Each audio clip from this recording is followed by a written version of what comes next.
My name is Bart, and this happened a couple years ago.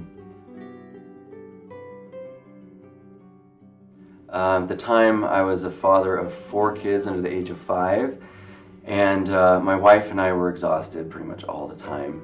We had 3 in diapers at the time, and it was just constant diaper changing and no sleep and just trying to survive.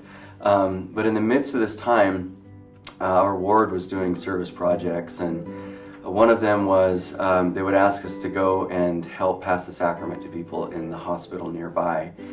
And so, despite the fact that I was exhausted, I volunteered and I just went. And for about 30 minutes, I went around and I was passing the sacrament to people. And before we got to this one hospital room, the nurse came out and prepared us and said, "Hey, I just want you guys to know that the woman in this room, for her, this will be the last time she takes the sacrament.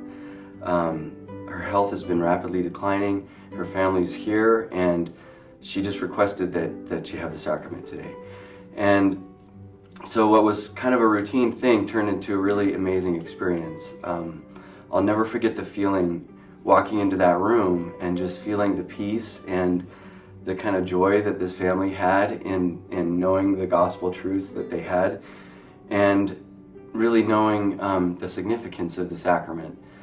And it was an amazing experience to serve this woman and to just participate in the gospel of Jesus Christ in even a small way. And I'll never forget the lesson I learned that day, which is, if you lose yourself in the service of God, you really do find yourself. That day I found so much more meaning in the sacrament, so much more meaning in participating in the gospel, and just the joy of being a disciple of Christ. And so that's my story, and this is the gospel to me.